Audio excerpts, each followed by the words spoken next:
Sir, ये आम अवधारणा है कि आर्मी की एक इमेज है, ईमानदार इमेज, लेकिन पुलिस की इमेज नहीं बन पाती है। लोग कहते हैं कि पुलिस से ना दोस्ती अच्छी, ना दुश्मनी अच्छी, ज़रूरत ना पड़े थाने जाने की।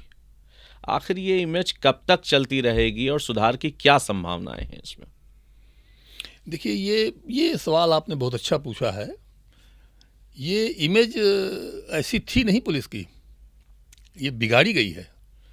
आज़ादी के बाद जो है इसको कॉन्शियस तरीके से नेताओं ने, अधिकारियों ने पुलिस की छवि खराब की है। वो छवि नहीं खराब करना चाहते, पुलिस का मिसयूज करने लगे लोग जो हैं, एज अ टूल तो इस्तेमाल। उससे छवि खराब हो जाती है। ब्रिटिश पीरियड में पुलिस की छवि खराब नहीं थी, क्योंकि पुलिस के लोग जो गलत काम नहीं करते थे। मैं बार बार उदाहरण इस बात का दिया करता हूँ कि क्या पूरे आज़ादी के जो क्रांतिकारियों के आंदोलन चले, क्या उसमें किसी क्रांतिकारी को फर्जी मुठभेड़ में मारा गया? मैं सभी से सवाल पूछता हूँ, मैं कोई जवाब नहीं आज तक दिया किसी ने मुझे। क्या किसी को फर्जी मुठभेड़ में मारने का आरोप भी लगा? नहीं लगा। हम गाली देते हैं, साहब ये अंग्रेजों की पुलिस है, कॉलोनियल पुलिस नहीं है, ये उससे खराब है। वो कोई आदर्श पुलिस नहीं थी, लेकिन ये उससे खराब है। ठीक बात। तो ये तो मैंने कई बार मैंने बात कही है। जब मैं डीजीपी था तो मैंने यही बात कही थी, तो टाइम्स ऑफ इंडिया ने इसकी हेडलाइन लगा दिया जी। तो मुझसे कई सीनियर लोगों ने कहा कि साहब क्या आपने कह दिया? हमने कहा साहब बात तो मैंने ठीक ही कही है, हेडलाइन थोड़ा गलत लग गई है लेकिन जो अंदर ठीक लिखा है। ठीक बात है। तो ये इसको तो सोचना पड़ेगा। जनता में इसलिए छवि खराब है, कोई आदमी आपसे मिलना नहीं चाहता, आपसे कोई बात नहीं करना चाहता है, कोई आपको सही बात बताता नहीं है, फिर अधिकारी लोग जनता से मिलते नहीं हैं, तो ये एक विशेष साइकिल शुरू हो जाता है, ये दुष्चक्र बन जाता है। दुष्चक्र में क्या होता है कि आप गलत करते हैं तो जनता आपसे नहीं मिलती, जनता आपसे नहीं मिलती तो आपको पता नहीं चलता, तो आपका क्राइम कंट्रोल नहीं होता है, तो फिर आप और गड़बड़ करते हैं, तो मतलब वो एक दुष्चक्र शुरू होने लगता है। जाकर फर्जी मुठभेड़ करते हैं, आप जो फर्जी मुठभेड़ करते हैं दलाल सक्रिय हो जाते हैं, फिर वो अपने दुश्मनों को मरवाने लगते हैं, तो जनता और सशंकित हो जाती है। अगर जनता देखेगी कि ये आदमी पकड़ के मार रहा है किसी को, तो क्यों भरोसा करे कोई? आप भरोसा नहीं करेगा आप पे। तो जनता का कोऑपरेशन तो सच्चाई से और अच्छे व्यवहार से ही मिल सकता है, कोई और तरीका नहीं उसका जो है। सर, एक दिक्कत और बहुत आम है कि अगर कोई अपनी एफआईआर लिखवाने थाने में जाता है तो चक्कर काटता रहता है, उसकी एफआईआर नहीं लिखी जाती है। या तो उसके पास इतने कनेक्शंस हों या पैसे का दबाव हो, अन्यथा एफआईआर लिखवाना किसी जेन्युइन केस में भी बहुत मुश्किल है। और इसकी एक बड़ी वजह बताई जाती है कि शायद पुलिस वालों के पास इतना पुलिस बल नहीं है, इनफ मैन पावर नहीं है, इंफ्रास्ट्रक्चर नहीं है, जिस वजह से वो रिलेक्टेंट हैं एक एफआईआर को लिखने में। आपके इस पे क्या विचार है? देखिए, ये इसकी शुरुआत, केस न लिखने की शुरुआत जो है ये आज़ादी के बाद शुरू हुई, और ये ज़्यादा शुरुआत हुई है ये 60s में। कुछ पुलिस अधिकारियों ने, वो कहते भी थे कि साहब हम तो ठेके पे काम करते हैं, ऐसे मुट्ठी करके कहते ठेके पे काम करते हैं, क्राइम नहीं हो सकता। अव्वल तो क्राइम होगा नहीं, अगर होगा तो 24 घंटे में वर्कआउट होगा। ये सिद्धांत पुलिस में हावी होने लगे, तो फिर पुलिस वालों ने एफआईआर लिखना ही बंद कर दिया, क्योंकि ये संभव नहीं है कि क्राइम ना हो। सभ्य समाज में क्राइम होते ही होते हैं जो है, असभ्य समाज में भी होते हैं, सभ्य में थोड़ा ज़्यादा होने लगते हैं। तो ये तो मान के ही चलना पड़ेगा क्राइम होगा। आपको क्राइम को आप ईमानदारी से वर्कआउट करिए, और जो प्रिवेंटेबल क्राइम है, जो क्राइम रोके जा सकते हैं, उनको रोकिए। लेकिन रजिस्ट्रेशन नहीं करेंगे आप तो उससे कुछ पता ही नहीं चलेगा। उस डेटा का रिफ्लेक्शन क्या सत्ता में आई पार्टी के ऊपर भी जाता है? ये भी एक वजह है। ये नहीं, जब अधिकारियों ने कहना शुरू कर दिया कि साहब देखिए हमारे यहाँ क्राइम कम है, इनके यहाँ क्राइम ज़्यादा है, हमको वो जिला दे दीजिए तो हम उसको ठीक कर देंगे जी, तो नेताओं ने भी करना शुरू कर दिया इसको। इस बात पे नेशनल पुलिस कमीशन 1979 ने जी, बहुत विस्तार से लिखा है कि कैसे अपराध दर्ज नहीं हो रहे हैं, कैसे ये हो रहा है, बड़ी उसमें डिटेल में लिखा है। जब हमारे NS सक्सेना साहब जब IG हुए थे, मेरे ख्याल में 71 के आसपास की बात है, तो उन्होंने फ्री रजिस्ट्रेशन कराया उत्तर प्रदेश में, और तब समझ लीजिए कि अंग्रेजों के ज़माने के बाद से पहली बार फोर्स बढ़ा था उत्तर प्रदेश में। उसके बाद फोर्स नहीं बढ़ता यहाँ, क्योंकि क्राइम आप लिखते नहीं हैं। मेरे पास इस समय आंकड़े नहीं है, मोबाइल में है मेरे जो है। जी जी। जहाँ 1910-11 में 57-58 हज़ार बर्गलरीज होती थी उत्तर प्रदेश में, वहाँ ये बर्गलरीज घट के 2001-2 में घट के 8-9 हज़ार पे आ गई। इससे बड़ा सबूत क्या हो सकता है ठीक बात। कि एफआईआर नहीं लिखी जा रही है? कत्ल को छोड़ के कोई एफआईआर नहीं पुलिस लिखना चाहती है, ठीक बात। कत्ल को भी दाएं बाएं करती है। तो इस बात को सर कि इनफ मैन पावर नहीं है, इस बात से आप अग्री करते हैं? नहीं, मैं उससे बिल्कुल एग्री नहीं करता हूँ। मैन पावर जो है काफ़ी है, और मायावती जब मुख्यमंत्री थी तो उन्होंने एक जियो के जरिए करीब 2 lakh plus 2,03,000 if I am correct जी। पोस्ट सैंक्शन किया था उन्होंने, 2,03,000। और जब अखिलेश जी की सरकार थी तो उन्होंने करीबन 700-800 इंस्पेक्टर और करीब लगभग 11-12 हज़ार सब इंस्पेक्टर के पोस्ट क्रिएट किए थे। आज हमारे पास सब इंस्पेक्टरों की पोस्टें जो हैं, इंस्पेक्टर की पोस्टें लगभग करीब मेरे ख्याल में करीब 4,000 हैं, नहीं कुछ कम है, और सब इंस्पेक्टर की पोस्टें करीब 40,000 पोस्टें हमारे पास। वही पोस्टें अब तक भरी जा रही हैं ये जी। जब ये भर जाएंगी तो फिर इतनी वैकेंसी नहीं निकलेंगी। तो कोई कारण नहीं इसका, बल्कि एक बार तो एक होम सेक्रेटरी ने प्रस्ताव इस आधार पर रिजेक्ट कर दिया था, मिस्टर रस्तोगी थे उस समय। उन्होंने कहा कि आपके यहाँ जब 60 क्राइम पर सब इंस्पेक्टर का रेट है तफ्तीश करने का, उसके हिसाब से आपके पास सब इंस्पेक्टर ज़्यादा हैं, तो कम क्यों ना कर दिया है, बताइए आप इसको जो है। सो पुलिस वाले अपनी फाइल लेके भाग आए वापस। ठीक बात। आपके यहाँ क्राइम तो है ही नहीं, आप क्यों पुलिस फोर्स मांग रहे हैं? ठीक बात।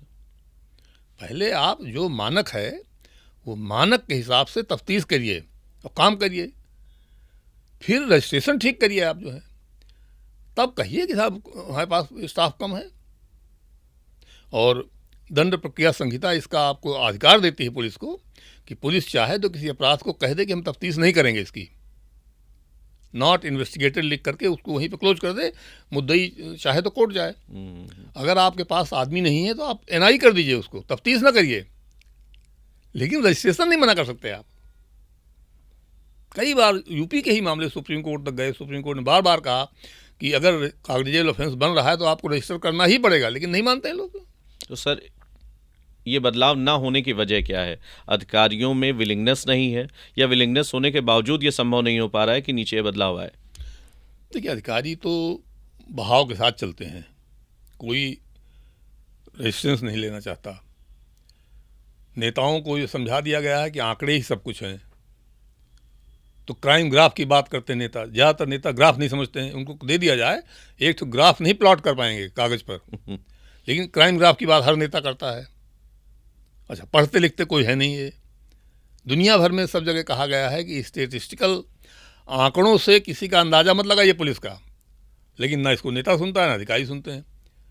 अधिकारियों को तो अपना टेनोर बचा के रखना है, नेताओं को समझाया जाए तो नेता मान जाते हैं। नेता इस मामले में ज़्यादा ब्रॉड माइंडेड है जी, लेकिन अधिकारियों को लगता है हम क्यों समझाएं भाई, हमारा क्या 1-1.5 साल रहना है हमको, जो हो रहा है सो होने दीजिए। जी।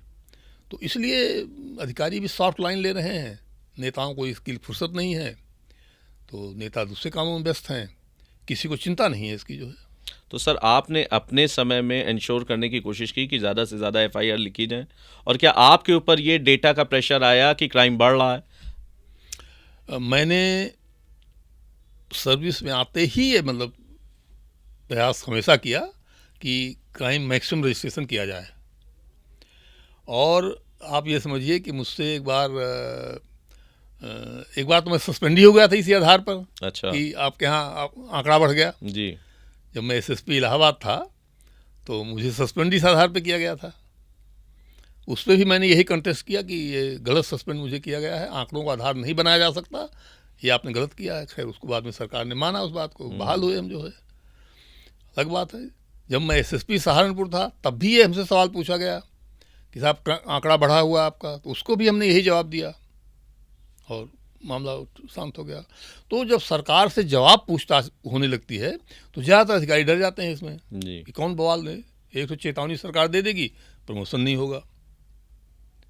और सरकार में नेता लोग पहले कुछ ज़्यादा सक्रिय रहते थे, अब नेता आजकल ध्यान देते नहीं हैं। तो सचिवालय के अधिकारी हावी हैं इस समय जो है, वो उल्टा सीधा जो पढ़ा देंगे वही हो जाता है। जिस फाइल में चाहे साइन करा लें।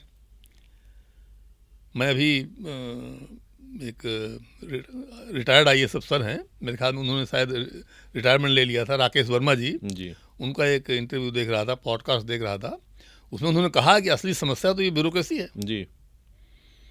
तो ये ब्यूरोक्रेसी घुमा रही चीज़ों को जी।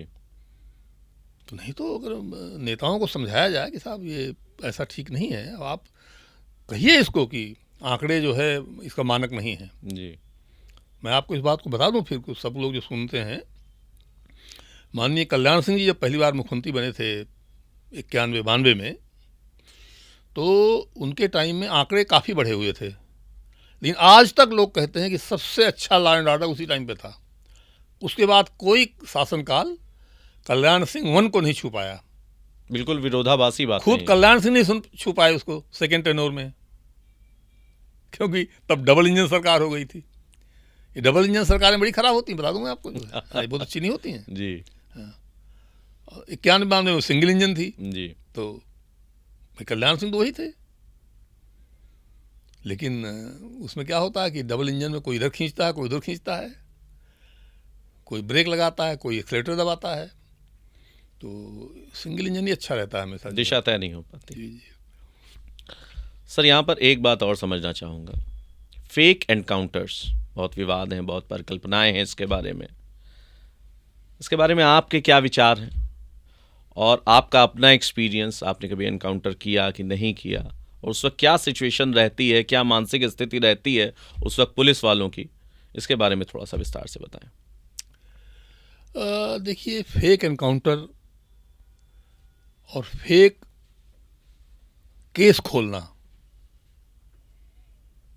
तो उसी का ये एग्रावेटेड फॉर्म है फेक एनकाउंटर जी। काम धाम न करना पड़े और अपनी कमजोरी को छुपाने के लिए ये तमाशेबाजी, मैं कहता हूँ इसको, ये करते हैं लोग। इससे पुलिस फोर्स क्रिमिनलाइज होता है, ये अच्छी बात नहीं है। मैंने अपने पूरे सर्विस काल में कभी भी फेक एनकाउंटर को इनकरेज नहीं किया। मेरे अधिकारी जानते थे कि अगर फेक एनकाउंटर में मामला कहीं उछलेगा तो ये FIR जरूर करा देंगे और कार्रवाई होगी उसमें जो है। मैं इसको मानता हूँ कि ये अपराध है, ये बहुत ही अवांछनीय कृत्य है। ये ऐसा नहीं किया जाना चाहिए। इससे पुलिस फोर्स क्रिमिनलाइज होता है, पुलिस फोर्स क्रूर होता है, ब्रूटलाइज होता है, तो ये बिल्कुल नहीं किया जाना चाहिए। ये उतना ही ख़राब है जितना कि एक तानाशाही में आप जो है खुद ही वकील हैं, खुद ही आप जज हैं, खुद ही कंप्लेंट, सब कुछ खुद, ये ठीक नहीं है। ये तो डेमोक्रेसी के मूल पे प्रहार है। बेसिकली लोकतंत्र को बर्बाद करने वाला ये तरीका है, और ये अपनी अक्षमता, अपने भ्रष्टाचार को जस्टिफाई करने का, छिपाने का एक तरीका है। आप क्राइम नहीं कंट्रोल कर पा रहे हैं, क्रिमिनल्स को नहीं कंट्रोल कर पा रहे हैं, तो आप जो है कुछ एग्जेम्पलरी उदाहरण बना करके, कुछ फर्जी मुठभेड़ करके, कुछ को मार के, किसी के पैर में गोली मार करके आप ये दिखाना चाहते हैं कि आप बहुत अच्छा काम कर रहे हैं, जबकि इसका असर उल्टा होता है। पब्लिक इमेज ये जाती है पब्लिक में कि ये पुलिस वाले बड़े क्रूर हैं, बड़े भ्रष्ट हैं, ये ठीक नहीं है, ये कोई भरोसा नहीं करता आपका, और आप खुद ही अपनी पीठ ठोक रहे हैं।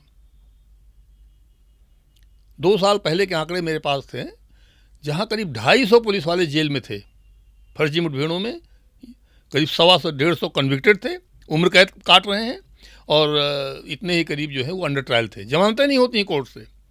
इतनी खराब छवि है पुलिस की कोर्ट में कि पुलिस वाला कोई फंस जाए जमानत नहीं करते हैं।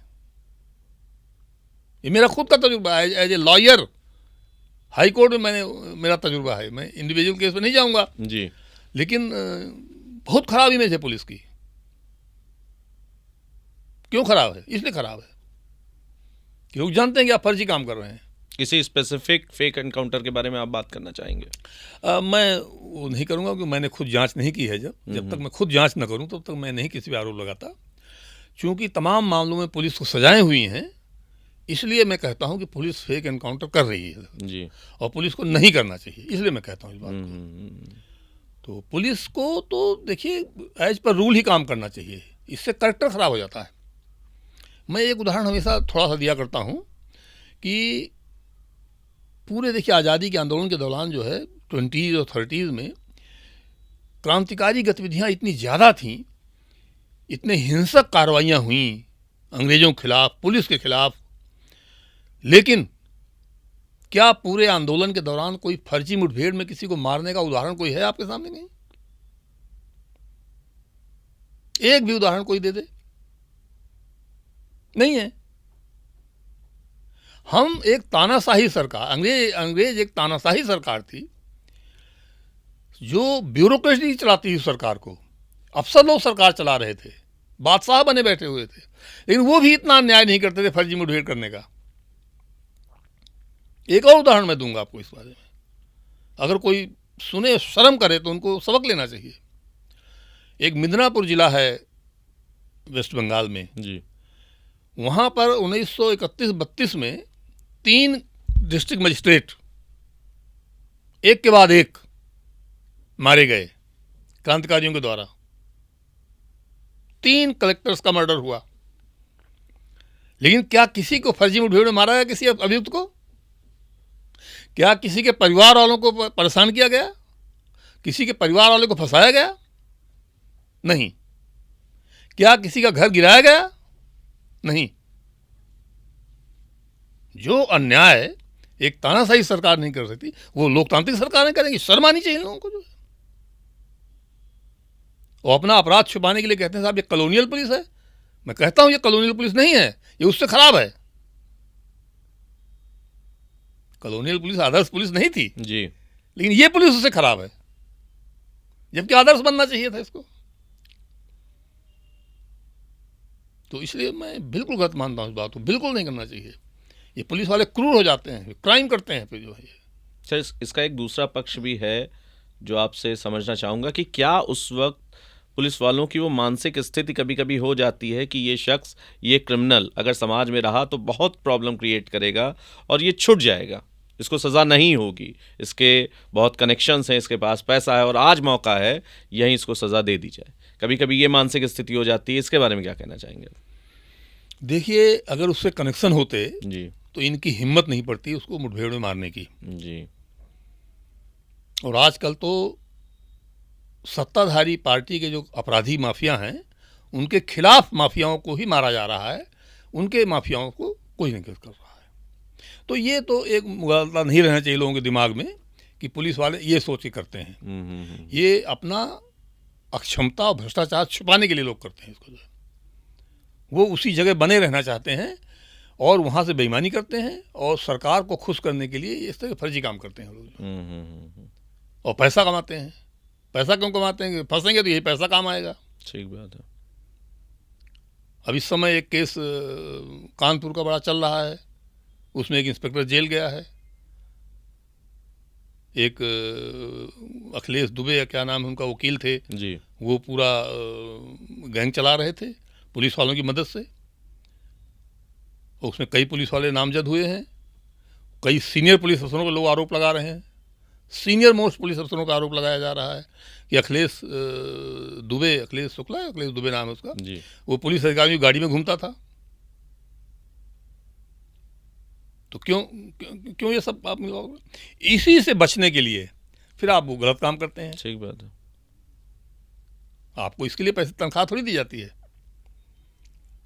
सर यहाँ पर आपके दौर की बातें करेंगे कि उस वक्त अपराधियों में कुछ बड़े नाम होंगे, कुख्यात अपराधी, वहां आपके एक्सपीरियंसेस कैसे रहे, उसके बारे में थोड़ा सा बताएं। देखिए अर्पित जी, मुझे 2 तरह के अपराधियों से डील करने का मौका मिला अपने सर्विस में। एक तो नॉर्मल क्रिमिनल्स थे, जो है तमाम ऐसे थे जिनको पॉलिटिकल संरक्षण था और क्रिमिनल थे। दूसरे थे आतंकवादी, जो मुझको रामपुर, पीलीभीत में बहुत ज़्यादा और कुछ मायने में सहारनपुर में भी आतंकवादियों का झेलना पड़ा हमको। जो है पीलीभीत तो सर्वाधिक प्रभावित, पूरा जिला आतंकवाद से ग्रस्त था। जब मैंने ज्वाइन किया था उसके थोड़ा दिन ही पहले डीएम और एसपी के बंगले के पास 2 सिपाहियों का मर्डर आतंकवादियों ने कर दिया था।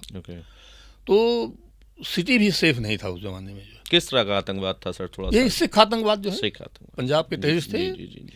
तो ये दोनों को हमने डील किया और कामयाबी उसमें दोनों में हमको मिली। जी। लेकिन बाकी क्रिमिनल्स जो हैं वो राजनीतिक दबाव तो था उन लोगों का, लेकिन कोई ऐसा मुझे नहीं लगा कि जो पुलिस के लेवल से थोड़ा ऊपर गया हो कभी। जी। मुझे ऐसा कोई क्रिमिनल ऐसा नहीं मिला जो थाने के ऊपर कभी गया हो, जिसको थाने को दिक्कत हुई हो न्यूट्रलाइज करने में। मुझे याद है एक क्रिमिनल था नरेश उर्फ टाइगर, सहारनपुर में। ओके। वो पुलिस मुठभेड़ में मारा गया। जी। लोकल पुलिस ने मारा उसको। जी। मुझे कभी किसी ऐसे अपराधी को जाके मुठभेड़ करने की आवश्यकता नहीं पड़ी कभी। हमारे एसओ लोग जो है पर्याप्त थे इस काम करने के लिए। मारा गया तो उसमें उस समय राष्ट्रपति शासन लगा हुआ था, केंद्र में कांग्रेस सरकार थी, तो लोकल कांग्रेस के एक नेता थे, उसको संरक्षण देते थे। जी। तो उन्होंने काफ़ी उसमें हंगामा करने की कोशिश की। जब वो मारा गया तो एक और आदमी पकड़ा गया शरण देने में। उसको छुड़ाने का बड़ा प्रयास किया उन्होंने। केंद्र के एक मंत्री ने जिलाधिकारी से बात किया, उनको कहा भाई उसको छुड़वाइए। जिलाधिकारी ने हमसे कहा, तो हमने कहा सर आप उनसे कह दीजिए कि हमने एसपी को कहता दिया है। जी। हमने एसएसपी से कह दिया कि छोड़ दें उसको। और मैंने कहा मैं साहब छोड़ूंगा नहीं इसको, ये बड़े खतरनाक अपराधी को शरण दे रहा था, ये वहीं मुठभेड़ में मारा गया है वो, तो इसको छोड़ना संभव नहीं है। इतना मैं जरूर कहूँगा एक व्यवस्था की कि न तो मंत्री जी ने मुझसे दोबारा कभी कहा और न हमारे जिलाधिकारी ने कभी हमसे कहा। इसके अलावा मुझे ऐसा कोई अपराधी नहीं मिला जो कभी मेरे लेवल तक सिफारिश किसी की आई हो, ऐसा कोई मुझे दिखाई नहीं पड़ता। जो है अपराधी को अपराधी की तरह हम डील करते थे हमेशा। जो कुछ माफियाज थे, जैसे इलाहाबाद में थे माफियाज, तो उनके खिलाफ भी जहाँ कहीं कोई मामला आया तुरंत हमने कार्रवाई की, सख्त कार्रवाई की, कोर्ट तक में खूब पैरवी किया उसकी। कहीं कोई हमसे तो कोई कहता ही नहीं था इस तरह की बातें कोई। जो अधीनस्थ अधिकारी संरक्षण देते थे माफियाओं को, उनको मैं एक मिनट नहीं रहने देता था वहाँ पे। तो मैं नहीं समझता कि कोई ऐसा अपराधी है जो कभी एसपी लेवल तक आया हो नीचे। बहुत कमेंडेबल है सर, कोई नहीं, बहुत कमेंडेबल। ऐसा है नहीं, ऐसा होता नहीं कोई जी। दरोगा हमारा थाना अध्यक्ष जो है वो हर अपराधी को ठीक करने में सक्षम है अपने आप में जो है, लेकिन हम उसको काम नहीं करने दे रहे हैं। बड़ी बात है सर, इसलिए फिर बात बिगड़ती है। अच्छा सर, यहाँ पर कई बार ऐसा होता होगा कि क्रिमिनल्स या उनको संरक्षण देने वाले नेता, उनके खिलाफ जब आप काम करते होंगे तो वो आपसी रंजिश ठान लेते होंगे। क्या इसका असर परिवार पे भी आता है, या कभी ऐसा हुआ आपके साथ या आपके किसी जानने वाले अफसर के साथ? ये बड़ा सही सवाल आपने पूछा है। देखिए, अपराधी, माफिया, आतंकवादी भी और नेता ये कभी निजी रंजिश नहीं मानते हैं। निजी रंजिश मानते हैं अधिकारीगण, आईएएस, आईपीएस, ये जी बहुत खतरनाक क्लास है। ये जो है ये आपसे निजी रंजिश मान लेते हैं और आपका बदला लेते हैं। जबकि अपराधी हो, चाहे नेता हो, चाहे इवन आतंकवादी भी हो। पीलीभीत में जब हमने आतंकवादी जो पकड़े थे तो उनके खिलाफ जब मैं बयान देने जाता था तो कोर्ट में सारे आतंकवादी दोनों हाथ उठा के राम राम साहब बोलते थे, ऐसे करके ऐसे बोलते थे। जबकि 9 खतरनाक आतंकवादी मेरे टाइम में मारे गए थे पीलीभीत में, और 2 दर्जन से ज़्यादा पंजाब के लिस्टेड टेररिस्ट पकड़े गए थे, लेकिन कभी नहीं कोई। मैंने ये देखा कि जो भी पुलिस वाले मारे गए हैं या अन्य अधिकारी भी अपराधियों के द्वारा, वो तभी मारे जाते हैं जब पुलिस वाले पार्टी बन जाते हैं। एक पक्ष का साथ देंगे, उनके खिलाफ कार्रवाई करेंगे तो मारे जाएंगे। पुलिस वाले अगर निष्पक्ष कार्रवाई करें तो जिसका इनकाउंटर भी आप करते हैं वो लोग भी कभी आपसे कोई रंजिश नहीं करते हैं, पुलिस पे कोई हमला नहीं करता है। तो नेता खैर बिल्कुल रंजिश नहीं मानता है जी। वो बल्कि पीठ पीछे तारीफ करता है आपकी। जो है नेताओं के उदाहरण अगर देने लगूं जो है तो पूरा टाइम इसी पे निकल जाएगा जी। मेरा खुद तजुर्बा है तमाम नेताओं के बारे में। हमने उनकी बात नहीं मानी, लेकिन हमारे जब काम पड़ गया तो हमारी बात उन्होंने किसी का नाम लेना चाहेंगे आप सर? ये तो तारीफ की बात है। बहुत लोग हैं जी। एक तो स्वर्गीय केसीनाथ त्रिपाठी जी थे। जी उन्होंने मुझसे एक बार एक सब इंस्पेक्टर का तबादला रोकने के लिए कहा। जी उस समय वो स्पीकर थे, जी उनकी सरकार थी। तो मैंने अपनी असमर्थता व्यक्त की कि साहब इसका टाइम पूरा हो गया है, इसका रुकना ठीक नहीं है। उन्होंने कहा मैं डीजीपी से बात करूंगा, आप अभी उसको रवाना मत करिए। जी हमने उनसे अनुरोध किया कि साहब आप डीजीपी साहब से मत कहिए उसको, इसका रुकना ठीक नहीं है, हम्म, इसमें हमारी बात खराब हो जाएगी, हमारा प्रशासन कैसे चलेगा अगर सब इंस्पेक्टर जो है अगर डीआईजी के ऊपर चला जाएगा। जी और दूसरा हमने इसको किसी दूसरे ज़िले में पोस्ट किया है, कोई सजा तो दे नहीं रहे हैं, जी ये क्यों नहीं जाना चाहता है। जी वो हमारी बात मान गए, उन्होंने कुछ नहीं कहा और उस सब इंस्पेक्टर को जाना पड़ा। और वो सब इंस्पेक्टर अपने कॉन्टैक्ट्स का प्रयोग करके कानपुर पहुंच गया, अच्छा फतेहपुर नहीं गया मेरे जी। ट्रांसफर पर। जी और कानपुर में फिर वो जेल में रहा, फिर क्या क्या नहीं उसके साथ हुआ ये अलग बात है, मैं उस पर निजी पे नहीं जाऊंगा। अपराधियों को जब ये अधिकारी लोग बार बार वहीं पोस्ट कर देते हैं या टाइम पूरा होने पर हटाते नहीं हैं तो ये क्राइम होते हैं इस तरह के। जी जी जी जी जी लेकिन एक बार खुद मेरे एक रिश्तेदार का मामला पड़ गया, एक प्राइवेट सेक्टर का मामला था। जी उसने हमसे कहा कि उसका तबादला हो गया था बहुत दूर है, छत्तीसगढ़ यहाँ से। उन्होंने हमसे कहा कि केसीनाथ जी कह दें तो रुक जाएगा हमारा तबादला। जी मैंने केसीनाथ जी के मैं घर गया उनसे कहा, मैंने मेरे सामने उन्होंने कहा कि साहब ये हमारे डीआई साहब हमारे पारिवारिक आदमी हैं, इनके रिश्तेदार का मामला है, इनको वहीं बना रहने दिया जाए। मुझे आज तक ये बात याद पड़ रही है माननीय केसीनाथ जी की।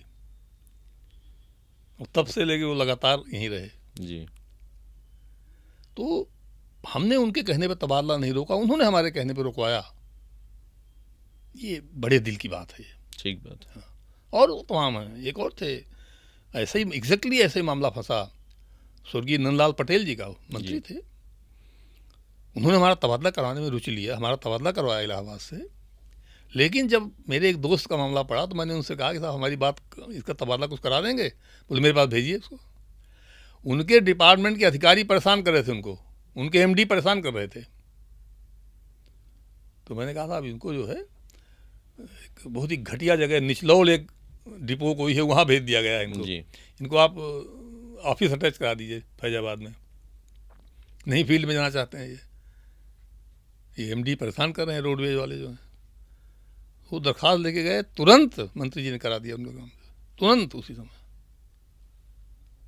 तो इस तरह के दर्जनों केस, पूरा टाइम निकल जाएगा मैं आप जो कह रहा हूँ। जी जी जी कितने एक से मेरे तो 9 साल तो मैंने कांग्रेस की सरकार देखी है जी, मिली जुली सरकारें देखी मैंने जी। सपा की सरकार कई बार देखी, बसपा की सरकार कई बार देखी।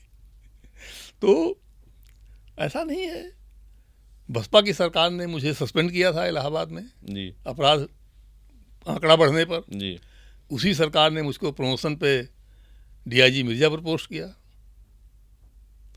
उसी सरकार ने मुझको आईजी जेल बनाया, जो कि मतलब एक हेड ऑफ डिपार्टमेंट की पोस्ट थी। जी तो मेरे साथ तो कोई ऐसी खास किसी नेता की या पॉलिटिकल पार्टी की कोई ऐसी खराब मेरे दिमाग में ऐसा नहीं है। सर, एक बार आपको ट्रेनिंग में पोस्टिंग दी गई, साइडलाइन पोस्टिंग की तरह उसे देखा जाता है, उसके बारे में क्या कहना चाहेंगे सर आप? वो पोस्टिंग मुझे ख़राब लगी थी जी, क्योंकि मैं सीनियर मोस्ट एडीजी था उस समय जी और मुझे पीटीएस उन्नाव में पोस्ट किया, जो डीआईजी नावली वहाँ रहते थे।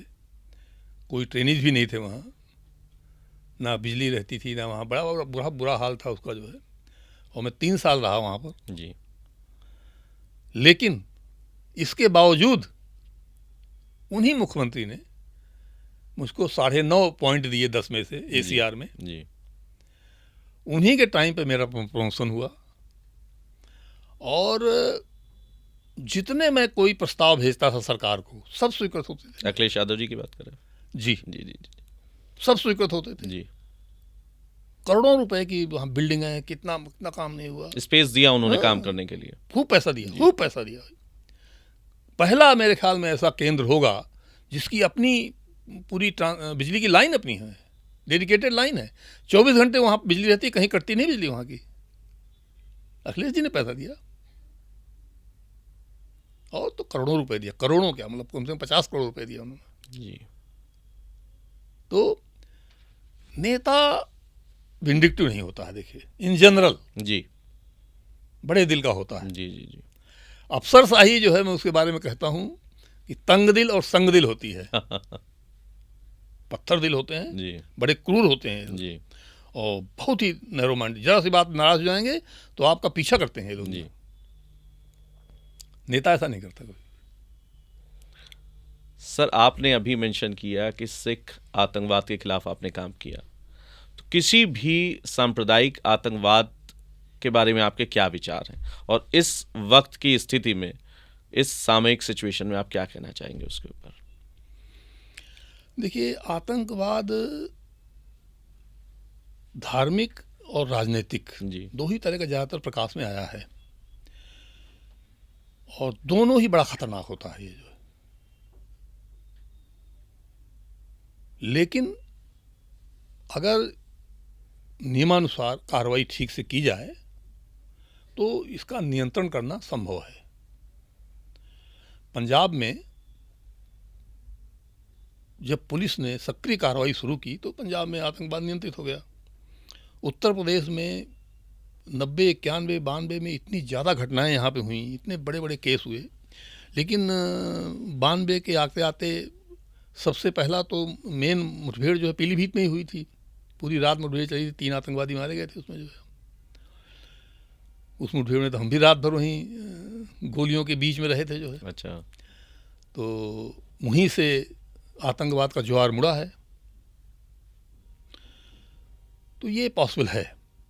और आतंकवाद एक ऐसा जहरीला एक विचारधारा है कि एक बार ये जड़ कर लेती है, जल्दी ख़त्म नहीं होती कभी भी।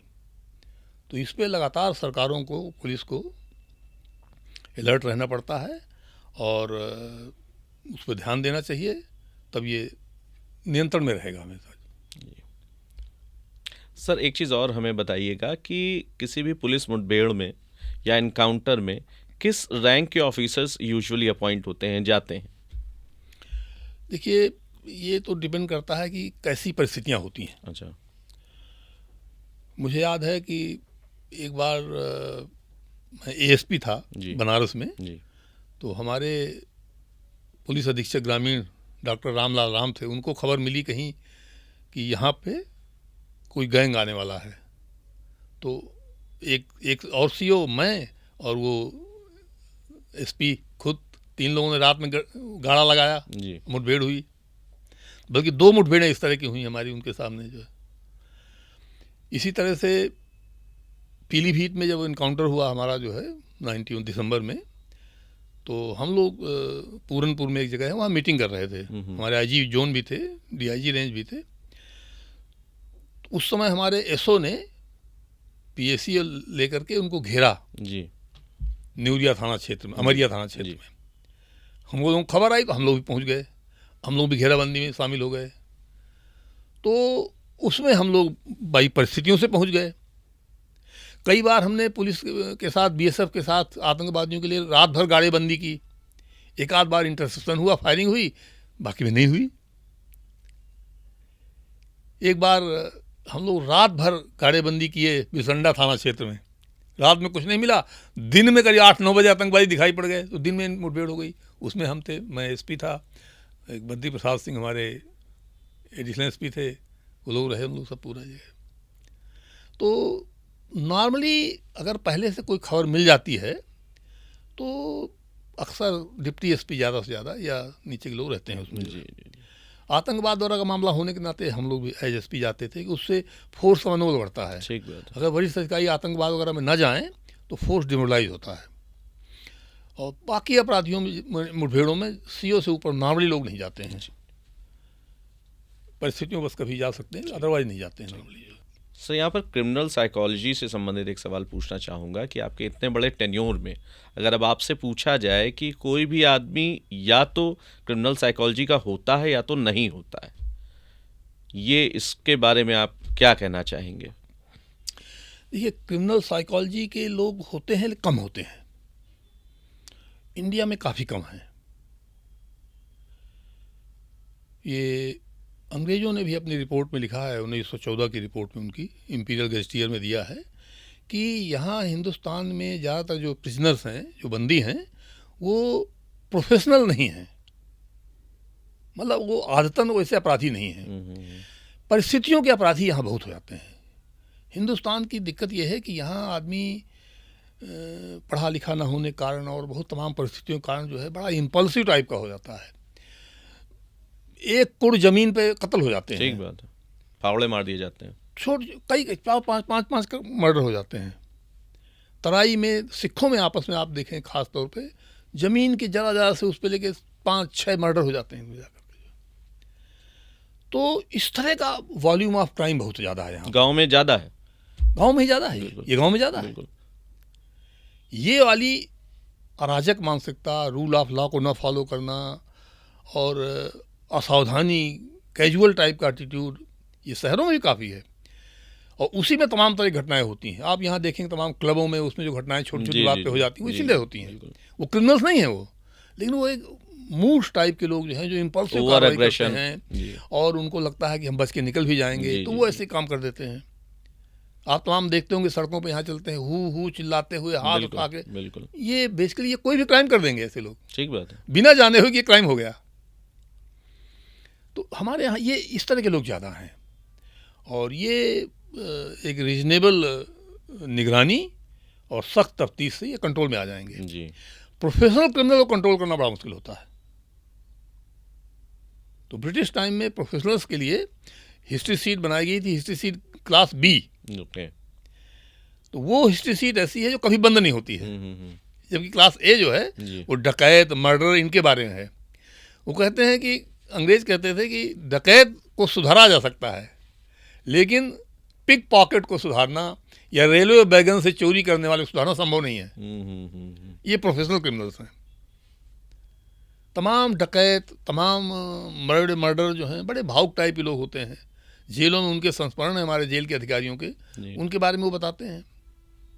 सुल्ताना डाकू जो है उसका अगर आप पूरा संस्मरण पढ़ें जिम कॉर्बेट का या उन लोगों का, तो ये खुद बड़ा भावुक था। ये जब ये पकड़ा गया तो उसने बताया कि साहब आप जो हैं फला इनका मुठभेड़ में आप बिल्कुल टीकरी पे खड़े हुए थे, मैंने आपको मारा नहीं।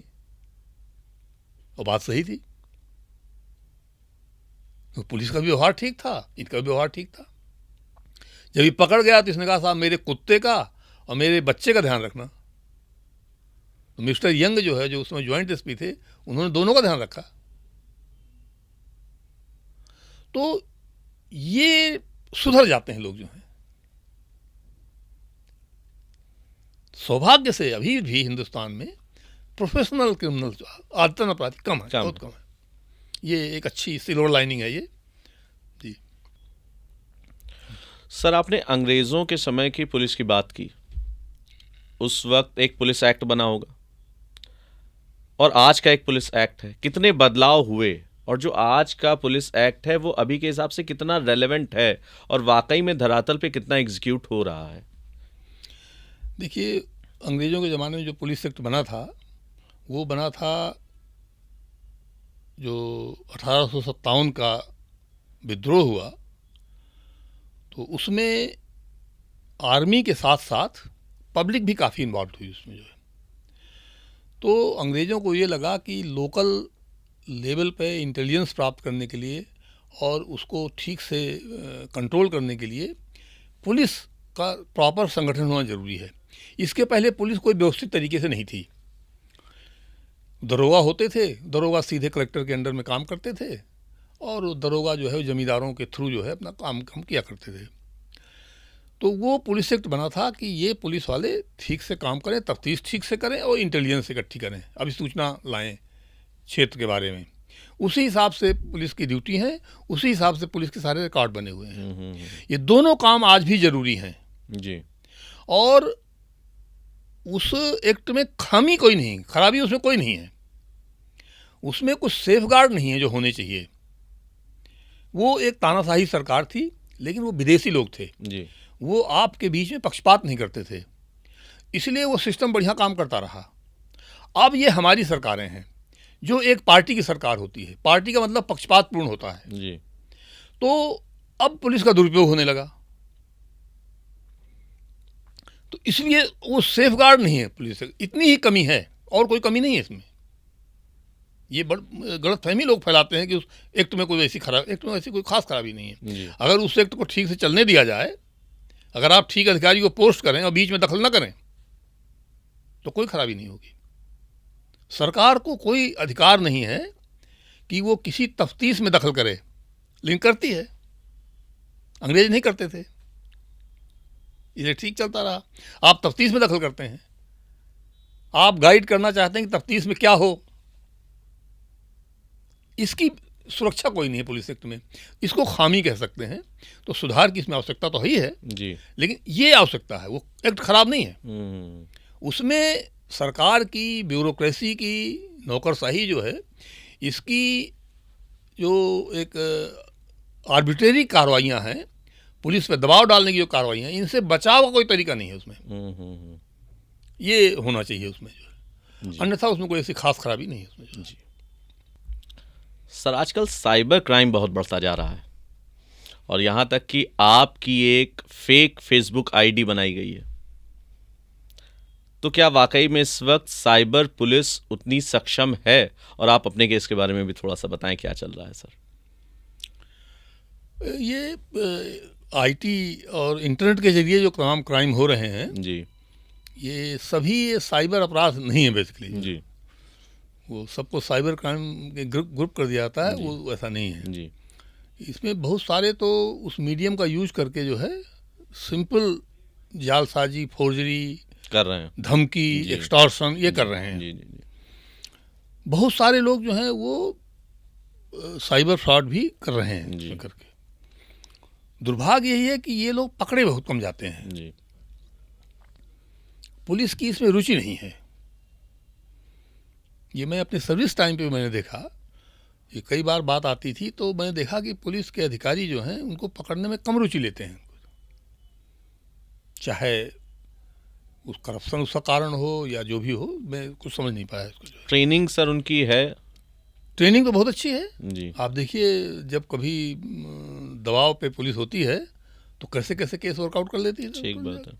तो पुलिस की काबिलियत में कोई मुझे शक नहीं है। साइबर क्राइम के बारे में भी उत्तर प्रदेश पुलिस की काबिलियत पे, कहीं की पुलिस की भी, लेकिन उत्तर प्रदेश पुलिस में ज़्यादा काबिल है। इंक्लिनेशन और इंटेंशन पे से। इंक्लिनेशन नहीं है उनका। जी, जी, जी, जी। मेरी एक फेसबुक आईडी फर्जी 2021 में बनाई गई थी। अच्छा, तब भी मैंने FIR दर्ज कराई थी, जी। कोई कार्रवाई नहीं हुई उसमें अभी तक जो है। लिहाजा उन्होंने एक फिर फेसबुक फर्जी आईडी बना लिया। यही नहीं, उसने किसी और अधिकारी की फोटो लगा के फेसबुक आईडी बनाई है। आज उसने मेरी दूसरी फोटो लगा, हो सकता है वही हो, कोई दूसरा भी हो सकता है, दूसरी फोटो लगा के आईडी बना लिया उसने भी। वो आईडी मैंने भेजी है पुलिस को। तो क्या वो पैसे मांग रहा है लोगों से? कर क्या लोगों से उसने अभी तो इस मामले में यही आया है कि वो कहता था मेरा दोस्त है ये कि ये फर्नीचर अपना बेचना चाहता है, क्योंकि इसका ट्रांसफर जम्मू कश्मीर हो गया है जी। बड़ा अच्छा फर्नीचर है, 92,000 रुपये कीमत है जी। आप ले लीजिए। अब अगर कोई उसको लेता है तो बोले हम डिलीवरी घर पे करा देंगे, तो आप पैसा ट्रांसफर कर दीजिए, हम डिलीवरी करा देंगे। अगर कोई फंस गया इसमें जी, फोटो दिखा देगा उसको जी, जी, जी। अगर बार्गेनिंग में मान लो 50,000 पे भी आ गया, 40,000 पे भी आ गया, आदमी देखे भाई इतना सामान है, 40 पे मिल रहा है, ठीक बात है, तो 40,000 रुपये लेके सामान कौन देता है? ठीक बात है। तो ये इस तरह का वो फिलहाल वो कर रहा है, लेकिन तरह तरह के लोग लगाते हैं। बिल्कुल बिल्कुल बिल्कुल। तो ये एक बहुत बड़ी समस्या है। बहुत सारे लोग जो नंबर से कॉल करेंगे, किसी नंबर से जी, और कहेंगे साहब आपका बेटा या आपका कोई रिश्तेदार या कोई दोस्त जो है पकड़ा गया है, हम फला थाने से बोल रहे हैं जी, तो उसको छुड़ाना हो तो डिजिटल अरेस्ट जैसी घटनाएं हो रही हैं, तो ये करता है। दूसरा कोई ऐसे धमकाता है कि तुम्हारे खिलाफ कार्रवाई होने वाली है। अब वो डिजिटल अरेस्ट क्या है? वो तो बेसिकली एक्सटॉर्शन है जी। तो लोग उसमें कैसे फंस जाते हैं, मैं समझ नहीं पाता इस बात को जो है। अगर कोई आदमी कहता है कि हम तुम्हारे यहाँ छापा डाल देंगे, हम CBI के आदमी हैं, तो आप उसको पैसा दे देंगे? कोई भी आदमी कह देगा आपको। मानसिक रूप से इतना दबाव बनाते हैं और लोग टूट जाते हैं। कुछ ना कुछ किसी अपराध में शामिल हैं जो आपको लगता है कि CBI या ED हमको पकड़ लेगी जी जी जी, या मैं समझ नहीं पाता क्यों ऐसा होता है। अगर कोई आपके रूबरू आपके सामने कोई आ जाए बिल्कुल और कहे भाई मुझे पैसा दे दो नहीं मैं तुम्हें गोली मार दूंगा, तब तो बात समझ में आती है। लेकिन अगर उसके पास गोली नहीं है, बंदूक नहीं है, वो आपसे कमज़ोर भी है, वो कहता है मुझे दे दो मैं गोली मार दूंगा, तो क्यों दे देंगे आप उसको? तो बिना जाने समझे इस तरह के एक्सटॉर्शन करने वाले जो है लुटेरों के फेर में फंस जाना, मैंने इस पर काफ़ी विचार किया, लेकिन मैं समझ नहीं पाया ऐसा लोग क्यों करते हैं जी जी जी, जबकि उनको तुरंत पुलिस को रिपोर्ट करना चाहिए। एक बार मैंने इस पे लिखा था और मैं ये थोड़ा बहुत मेरे दिमाग में बात आई कि लोगों को पुलिस पे भरोसा नहीं है, उनको लगता नहीं कि पुलिस इसमें कुछ कर पाएगी, ठीक बात है। इसलिए वो मामला वहीं निपटा देना चाहते या हैं। तो कर नहीं पाएगी या फेयर ट्रीटमेंट नहीं देगी। जी जी कोई जी फेथ नहीं, ट्रस्ट नहीं। जी जी पुलिस बेसिकली ट्रस्ट का डिपार्टमेंट है ये। जी जी अगर यहाँ ट्रस्ट है पब्लिक का आपके ऊपर तो आप कामयाब रहेंगे, आपके केस वर्कआउट होंगे, अपराध नियंत्रण में रहेंगे। और अगर जनता का ट्रस्ट नहीं है तो फिर पुलिस बेकार हो जाती है एकदम जाकर के। तो इसमें मुझे एक चीज़ जो समझ में आती है ये कि वो आदमी जो है ले दे के ख़त्म करना चाहता है, पुलिस पे नहीं जाना चाहता। ठीक बात है। अच्छा सर, अगर आप किसी भी कॉरपोरेट ब्रांड में काम करें, उसी कॉरपोरेट ब्रांड में अगर आप यूपी बिहार में काम कर रहे हो और उसी कॉरपोरेट ब्रांड में अगर आप मुंबई और बेंगलोर जैसी जगह पे काम कर रहे हो तो कल्चर में बहुत फ़र्क आ जाता है। क्या ये फ़र्क उत्तर प्रदेश और बिहार पुलिस और मुंबई पुलिस और बेंगलोर पुलिस के बीच में भी है? ये पुलिस का भी इसमें योगदान है, लेकिन ये क्षेत्र की भी कल्चर होती है। नॉर्थ इंडिया, उत्तर प्रदेश और बिहार में लोगों के बात करने का तरीका, कैजुअलनेस, एक ओवर बियरिंग हेफ्टीनेस, गुंडागर्दी की भाषा, इनडिसिप्लिन, जी कानून को न मानना, अभद्र असभ्य बात करना, ये इधर बहुत प्रचलित है। वो साउथ में, महाराष्ट्र वगैरह में नहीं है ये। जी जी जी जी यहाँ के नेता जैसी बात करते हैं, उसी से आप अंदाजा लगा लीजिए कि यहाँ की कल्चर क्या है। ठीक बात है। तो कारपोरेट में वो आ ही जाएगा क्योंकि ज़्यादातर लोग तो यहीं के होंगे उसमें। ठीक बात है। और इसीलिए कारपोरेट का प्रसार यहाँ नहीं हो रहा है यूपी में, ठीक बात। पूरे सरकार के प्रयास के बाद भी नहीं। इसलिए नहीं हो रहा है क्योंकि यहाँ ऑर्डर और ट्रैंक्विलिटी नहीं है।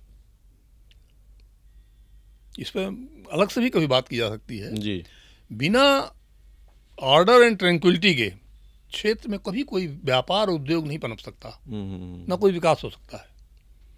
कोई आदमी, कोई कारपोरेट अपना पैसा क्यों फंसाएगा यहाँ पर? ठीक बात है। एम्प्लॉय बदतमीजी करते हैं, जी जी पुलिस वाले बदतमीजी करेंगे, अधिकारी बदतमीजी करेंगे, सरकारी ठेकेदारों से, NHAI से पैसा मांगते हैं लोग जो यहाँ काम करने के लिए। यहाँ की हवा में ही बदतमीजी है। NHAI कर रही है, उन्नाव में पुल बन रहा था, उनको मिट्टी नहीं खोदने दे रहे हैं जिलाधिकारी और SDM लोग जो हैं, परमिट नहीं दे रहे हैं। भाई अगर मिट्टी पड़नी है तो मिट्टी तो आएगी कहीं ना कहीं से। ठीक बात है। 10 साल वो और भी नहीं बन पाया था। तो ये कल्चर साउथ में नहीं है जी, ये कल्चर वहाँ नहीं है, ये कल्चर यहाँ है। पुलिस का भी थोड़ा योगदान है लेकिन ज़्यादा योगदान ये सब इन चीज़ों का ठीक बात है। जी। सर, अगर हम किसी थाने में जाते हैं, किसी हवलदार से मिलते हैं, किसी IO से मिलते हैं तो उसका कंडक्ट बहुत ही रूड होता है, लेकिन आपसे बात करते वक्त आपके मैंने 10 वीडियोस देखे और आपकी जो इमेज है कि आपकी बात में बहुत दृढ़ता है लेकिन फिर भी आप बहुत मृदुभाषी हैं। ये मतलब पुलिस महकमे में इस तरह की शख्सियत मिलना बहुत मुश्किल होता है। इसको आप कैसे चाहेंगे कि लोग इसको एक्सेप्ट करें, पुलिस महकमा, नीचे के लोग, फ्रंट लाइनर्स इस पे काम करें, इसके बारे में क्या कहना चाहेंगे? इसको अर्पित जी, मैं ट्रेनिंग में 3 साल तो ट्रेनिंग संस्थान में रहा, 2 साल में DG ट्रेनिंग में था पुलिस में। तो मैंने इसमें तमाम मैनुअल्स लिखे, तमाम पूरा सिलेबस रिवाइज कराया, टेक्स्ट बुक सब रिवाइज की, बहुत प्रयास किया कि पुलिस के एटीट्यूड में थोड़ा चेंज आए, लेकिन उसमें कोई खास कामयाबी नहीं मिली हमको। माहौल इतना ज़्यादा ख़राब हो चुका है कि लोग जो है वो रूल ऑफ लॉ के तरीके से चलना ही नहीं चाहते हैं। बदतमीजी से आपको नुकसान ही होता है, कोई फायदा नहीं होता उससे। ठीक बात है। केवल बदतमीजी से आपके तमाम दुश्मन खड़े हो जाते हैं और वो जरा सा मौका पा जाएंगे, आप खिलाफ इतना मामला खड़ा कर देंगे कि आपको जेल हो जाएगी। हमारे एक DIG थे, IG भी रहे हमारे, BS बेदी साहब थे, जो अभी भी हैं, गाजियाबाद में रहते हैं। वो कहते थे सख्ती का मतलब बदतमीजी नहीं होता है, सख्ती बदतमीजी नहीं, सख्ती करो, बदतमीजी मत करो। आजकल लोग बदतमीजी को ही सख्ती समझ लेते हैं। ठीक बात है। जैसे मैं कहता हूँ, अंग्रेजों के टाइम पे पुलिस सख्त थी, बदतमीज नहीं थी। और ये आज़ादी काफ़ी दिन बाद तक चला, बिगाड़ने के बाद भी काफ़ी ठीक रहा। 72 में हमारे थाने में, तिंदवारी थाने में एक एसओ थे, किशन सिंह यादव। बहुत ही सख्त अच्छा बॉडी बिल्डर आदमी था वो। तमाम बदमाश पकड़े मारे उसने जो है, लेकिन पब्लिक के साथ उसका व्यवहार इतना अच्छा था कि लोग जाके उसके बैठ के बातें करते थे उससे जो है, और इसी में तमाम खबरें मिलती हैं उसको जो है। उस जमाने में थाने में गाड़ियां नहीं होती थी, तो बस से चलते थे लोग। वो लोग जब आते थे तो बसों से बैठ के आया करते थे एविडेंस वगैरह देने के लिए।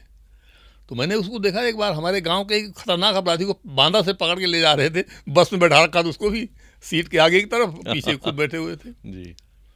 उस जमाने के लोग अगर जीवित हैं, जो बांदा में, तिनवारी में, नरैनी में, कालिंजर में, अभी तक किशन सिंह यादव को याद करते हैं। वही सौभाग्य से जिंदा है अभी। जनता तो आपको स्वीकार करने को तैयार है, लेकिन आप ही नहीं स्वीकार करना चाहते। जितने अच्छे सब इंस्पेक्टर रहे हैं हमारे कार्यकाल में भी, अच्छे अच्छे सब इंस्पेक्टर थे, लोग उनको आज तक याद करते हैं। एक धीरेन्द्र राय थे, एक नीचे से डिप्टी एसपी हो गए थे, बहुत लोग उनको याद करते हैं। उनका एक भाई था योगेंद्र राय, जहाँ जहाँ रहा है वहाँ तक उसको याद करते हैं। एक एनएन थे, एनएन सिंह, उसको लोग याद करते हैं। एक आरबी यादव या आर के यादव थे हमारे टाइम में, एसओ कल्याणपुर थे, फतेहपुर में। बहुत लोग कहते साहब उनसे तफ्तीश करा दीजिए। दूसरे थाने के लोग कहते साहब उस थाने से करा दीजिए तफ्तीश हमारी, इतना लोग ट्रस्ट करते थे। एक आर एन त्रिवेदी थे, हमारे इंस्पेक्टर थे कोतवाली इलाहाबाद में। He was the name of trust, उसका नाम ही भरोसा है एक तरह का उस आदमी का।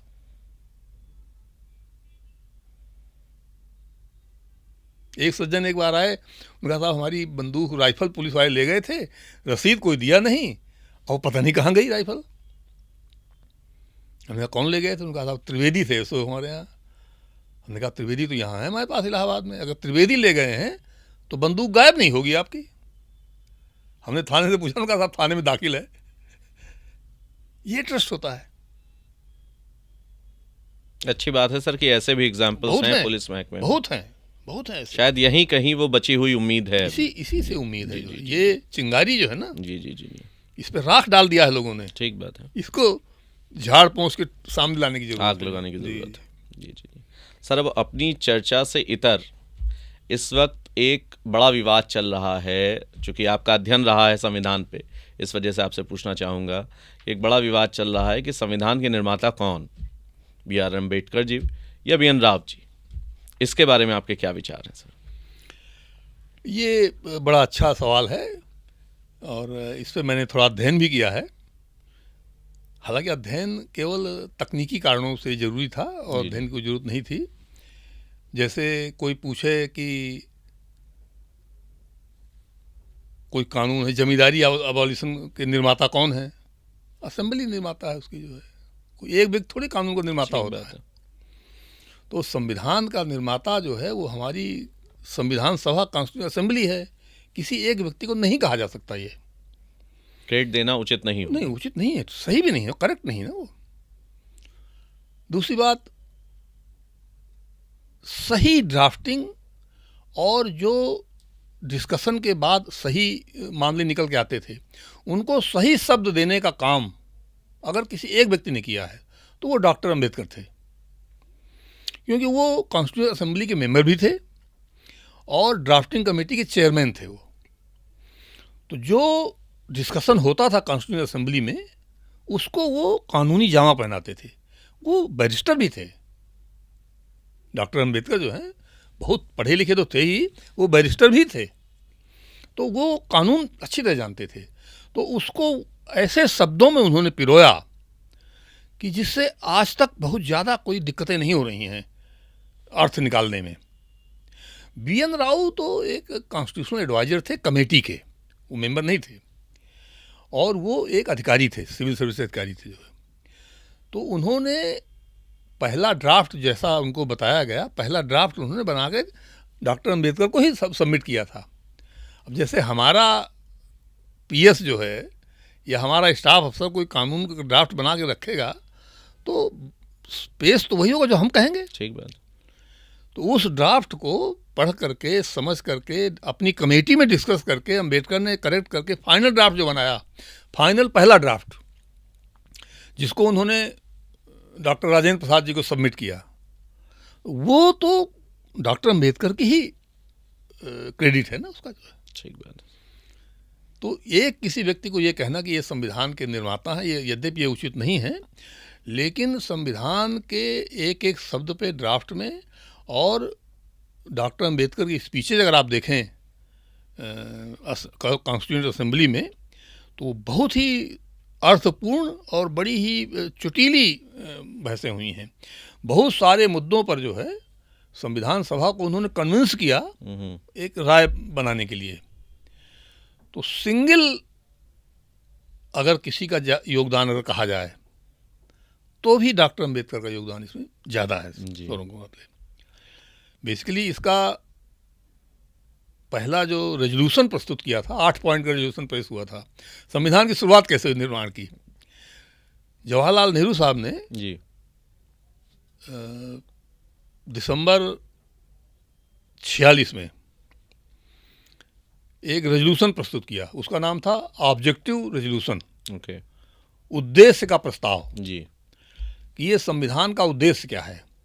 तो 8 पॉइंट का प्रस्ताव उन्होंने पेश किया था। वो उस पर मैंने अभी एक पोस्ट लिखी थी कुछ दिन पहले, अच्छा, कि उससे ये दिशा दिखाने की कोशिश गई थी कि कैसा संविधान और कैसी सरकारें आप बनाना चाहते हैं, जी, विजन क्या है, विजन क्या है, उस पर डिस्कशन हुआ। जी, उस डिस्कशन के आधार पर डॉक्टर अम्बेडकर के सामने ड्राफ्ट रखा गया। जो भी डिस्कशन आया पूरा, उसका खाका तो बना, देखिए, गवर्नमेंट ऑफ इंडिया एक्ट 1935, जी, लेकिन जो उसका सब्सटेंस था, जो उसकी मूल आत्मा बनी, जी, वो बनी डिस्कशन से। वो ड्राफ्ट रखा गया। डॉक्टर अम्बेडकर और बाकी जो संविधान उसमें ड्राफ्टिंग कमेटी के मेंबर थे, डॉक्टर अम्बेडकर चेयरमैन थे उसके, उन्होंने उसको देख करके फिर वो ड्राफ्ट कंप्लीट किया। उन्होंने काफ़ी उद्देश्यों के आधार से काफ़ी हट गया संविधान जो है, जी, जो अच्छा नहीं हुआ एक तरह से। उद्देश्य जो है बहुत अच्छे थे वो, लेकिन संविधान सभा में मुझे ऐसा लगता है कि कुछ दक्षिणपंथी लोग हावी हुए, जी, तो जबकि अम्बेडकर ऐसा नहीं चाहते थे, तो कुछ उसको बिगाड़ दिया संविधान को। वो केंद्र सरकार को उसमें बहुत ज़्यादा पावरफुल बना दिया गया, जिससे कि तमाम तरह की दिक्कतें आज आ रही हैं। ठीक बात है, लेकिन उद्देश्य के रेजोल्यूशन में ऐसा नहीं था। जी, तो इसलिए सर्वाधिक श्रेय तो मैं डॉक्टर अम्बेडकर को जरूर देता हूँ, जी, लेकिन मैं ये नहीं कहना कभी चाहता कि किसी एक व्यक्ति ने बनाया या उनका बनाया हुआ संविधान है। BN राव तो असिस्टेंट समझ लीजिए, जी, जी, उनको क्रेडिट देना चाहिए। सारा शरारतपूर्ण बातें हैं ये। जी, जी, अब कोई कहे साहब कि मुख्यमंत्री ने कोई काम किया, कहने साहब नहीं उनके PS ने कर दिया, तो ये कोई क्या बात है? जी, जी, कोई बात थोड़ी है। अधिकारियों का, नीचे के जो सलाहकार अधिकारी होते हैं, उनका काम होता है मटेरियल रखना, जी, और वो देखना जो है उनका काम है। तो ये तो खामखा है। आई डोंट नो कैसे ये बात शुरुआत किसी ने BN राव के लिए कर दी। BN राव को मतलब क्या, जी, जी, जी, वो तो टाइप करके उन्होंने मटेरियल रखा उनके सामने। जी। जो है, जो डिस्कशन हुए, डिस्कशन में अम्बेडकर शामिल थे। जी, बड़े महत्वपूर्ण मुद्दों पे उन्होंने बहुत तगड़ी राय दी है। डॉक्टर अम्बेडकर की राय सबसे ज़्यादा महत्वपूर्ण है उसमें। एक्चुअली ज़्यादा लोग थोड़ी बहस में भाग लेते थे, ज़्यादा लोग थोड़ी भाग लेते थे। जी, इतना ज़्यादा सक्रिय नेहरू और अम्बेडकर के अलावा कोई नहीं था जितना ये 2 लोग सक्रिय थे। आपने अपनी एक राजनीतिक पार्टी भी शुरू की है, इसके पीछे आपका क्या मंतव्य है, क्या विजन है, क्या वजह रही सर इसके पीछे? अर्पित जी, ये बहुत लिमिटेड मेरा इसमें उद्देश्य था। मैंने ये देखा कि बुंदेलखंड क्षेत्र हमारा जो है, जी, मैंने शुरुआत में जैसे बताया था आपको, कितना पिछड़ा हुआ इलाका है ये जो है। कोई कम्युनिकेशन नहीं था वहाँ पे, रोड्स नहीं थी, शिक्षा का बहुत बुरा हाल था, अभी भी वैसा ही है, बहुत बुरा हाल है। कृषि का बुरा हाल है, एम्प्लॉयमेंट का बुरा हाल है। तो सरकारें उसकी उपेक्षा कर रही हैं। केंद्र सरकार ने जो गलती किया 1956 में कि बुंदेलखंड को 2 भागों में बांट दिया, आधा मध्य प्रदेश में कर दिया, आधा उत्तर प्रदेश में कर दिया। उससे और दुर्दशा हो गई बुंदेलखंड की। ना यूपी ध्यान देता है, ना मध्य प्रदेश ध्यान देता है, तो दोनों के लिए वो हाशिए पर है। ठीक बात है। लिटरली हाशिए पर है।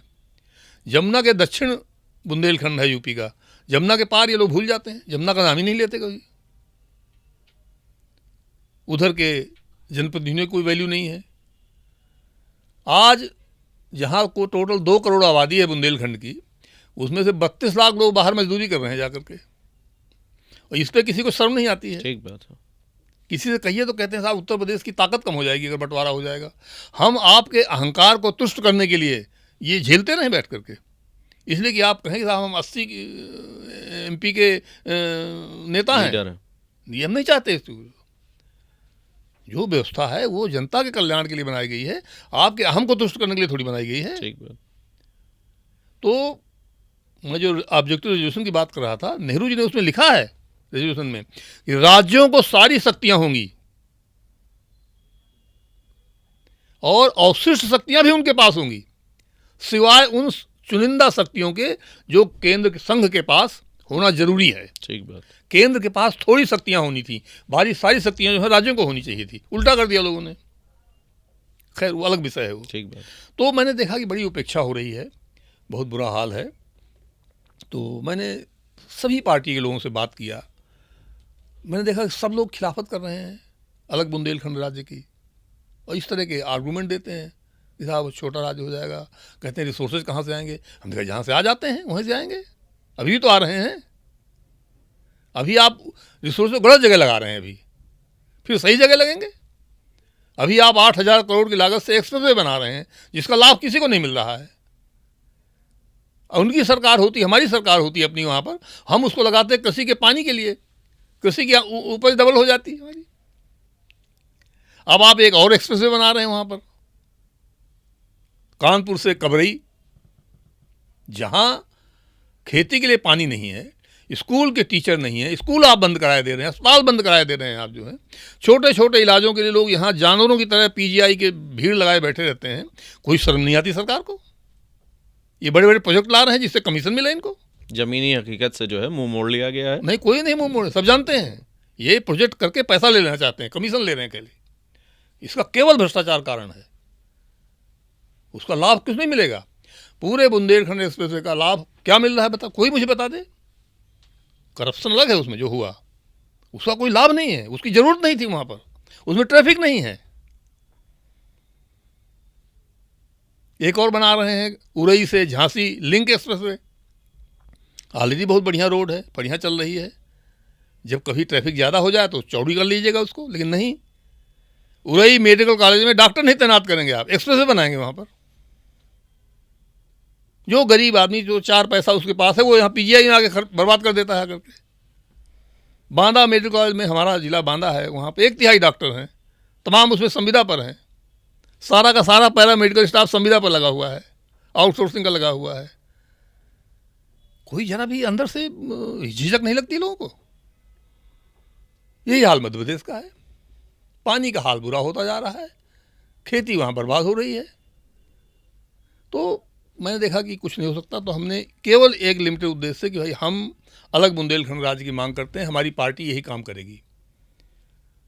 जो लोग इस बात का समर्थन करते हैं वो हमको वोट दें, और हम वोट लेकर इनको दिखा देंगे कि लोग कितने पक्ष में हैं इसके। जो है आवाज़ सुनी जाएगी, सुननी पड़ेगी। जो है अभी भी बीजेपी 3 सीटें हार गई है लोकसभा की, उत्तर प्रदेश में 4 में से। अगर इनको समझ होगी, समझना चाहिए इन लोगों को, 8 की 8 लोकसभा हारेंगे 29 में ये, अगर बुंदेलखंड नहीं बनाते हैं। तो हमारा उद्देश्य यही है जी कि हम इनको वोट के जरिए फोर्स करेंगे, आप बनाइए। जो है 23 साल के थे आप जब आपने IPS क्लियर किया, पहली पोस्टिंग, और पोस्टिंग का वो पहला दिन कैसा अनुभव था सर आपका? क्या महसूस हो रहा था उस वक्त? और जब सिलेक्शन की खबर गांव पहुंची तो क्या माहौल था वहां? अर्पित जी, मैं उस समय रेलवेज में, ऑलरेडी रेलवे इंजीनियरिंग सर्विस में था मैं जी। तो जब रिजल्ट आया तो हमने देखा कि IPS मिल सकता है। तो हम लोगों को ये हुआ कि सिविल डिफेंस कॉलेज नागपुर में ज्वाइन करना था जी। और हमको ये श्योर नहीं था कि हमने कहा यूपी कैडर मिलेगा कि नहीं मिलेगा, तो इसलिए हमने फाउंडेशन कोर्स नहीं ज्वाइन किया ओके मसूरी में जी और हमें ये था कि मैं ऑलरेडी रेलवे में हूँ, अगर मुझे अपना कैडर नहीं मिलता है तो मैं क्यों आईपीएस में जाऊँगा। ठीक बात तो मैं उसमें थोड़ा पहले डाउटफुल था।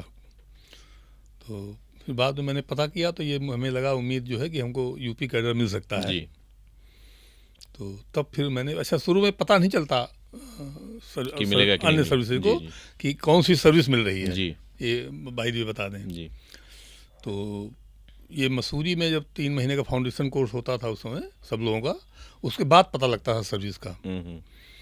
तो हम लोगों को सीधे जब वहाँ ज्वाइन किया नागपुर में, तब तक पता लग गया था कि आईपीएस मिलेगा। तो हमारी चॉइस, पहली चॉइस आईएएस थी, दूसरी चॉइस आईपीएस थी, तो नेचुरली बहुत खुशी हुई जी। तो रेलवे से आके फिर मैं पहले घर गया और गांव में रहा एक दिन और उसके बाद फिर जाके नागपुर में हमने ज्वाइनिंग की आईपीएस की ज्वाइनिंग किया सिविल डिफेंस कॉलेज में। अच्छा, हमारे गांव में ज़्यादा लोग जानते नहीं थे कि आईपीएस क्या होता है, क्या ये उसका कोई खास किसी को जानकारी थी नहीं। ठीक बात।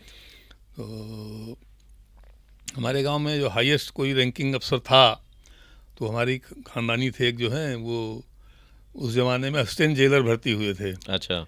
और उस समय जब मेरा सिलेक्शन हुआ था वो जेलर थे जी। तो वही एक बहुत बड़ा अधिकारी था हमारे ठीक यहाँ बात के लोगों के लिए। ठीक बात। तो लोग आईपीएस वगैरह कुछ नहीं जानते थे। हम्म। और इस तरह रेलवे में भी मैं यूपीएससी के थ्रू गया था, लेकिन लोगों को कुछ जानकारी किसी को थी नहीं कि ये क्या होता है। ठीक बात। सिलेक्शन कैसे हो रहा है, क्या लोग कंपटीशन। पूछते थे कि क्या स्टेशन मास्टर हो गए हैं? मैंने कहा नहीं, स्टेशन मास्टर से बड़े अफसर हैं हम जी लोग। जी जी जी तो इस तरह की बातें हुआ करती थी। यही हाल आईपीएस का था। जी उनको बताना पड़ता था कि हम एसपी हो गए हैं, जी। तब लोगों को लगता था कि ये कोई बड़ा अफसर हो गया जो है। ठीक बात है। तो इस तरह का जनरल माहौल था। तो उसके बाद फिर हमने वहाँ ज्वाइन किया, 2 हफ्ते की वहाँ हम लोगों की ट्रेनिंग रही। फिर एनपीए हैदराबाद में जी जब हमने ज्वाइन किया तब फिर पुलिस से बेसिकली इंट्रोडक्शन तभी हुआ जी और फिर ट्रेनिंग हुई और बाकी चीज़ें हुई बाद में उसके। जी जी जी। सर, आपका टेन्योर इतना लंबा रहा है और आपकी शख्सियत, आपकी ईमानदारी सबके लिए एक आदर्श रही है। आपके लिए आदर्श कौन रहा है? आखिर किसने आपको प्रेरित किया पुलिस फोर्स में ज्वाइन करने के लिए, और जो कंडक्ट आप कन्वे करते हैं उस कंडक्ट के लिए किसी ने तो आपको प्रेरित किया होगा। अर्पित जी, हम लोगों के टाइम में पहली बात तो सिविल सर्विसेज का कोई बहुत ज़्यादा विचार ही नहीं हम लोग करते थे। जी इंजीनियरिंग में थे, रुड़की में मैं उस समय ग्रेजुएशन कर रहा था। तो हम लोग हुआ था सिविल सर्विसेज यूपीएससी के थ्रू इंजीनियरिंग सर्विसेज का एग्ज़ाम देंगे और अच्छी कोई इंजीनियरिंग की सर्विस मिल जाएगी, वहाँ इंजीनियरिंग की सर्विस करेंगे। जी फिर हम लोगों ने देखा 78 के एग्ज़ाम में यूपी कैडर के ही आए बाद में जावेद उस्मानी, उन्होंने टॉप किया था। जी तो उनका फ़ोटो हम लोगों ने देखा कॉम्पिटिशन सक्सेस रिव्यू मैगजीन के फ्रंट कवर पे। तो उससे हम लोगों को भी वहाँ सारे जो हमारे क्लास फेलोज थे, हम लोगों को ये हुआ कि भाई हम लोगों को भी सिविल सर्विस का एग्ज़ाम देना चाहिए जी कुछ करना चाहिए हम लोगों को जो है। तो और सौभाग्य ये हुआ हम लोगों का कि उसी के अगले साल जो है नया पैटर्न आ गया सिविल सर्विसेज का। अच्छा।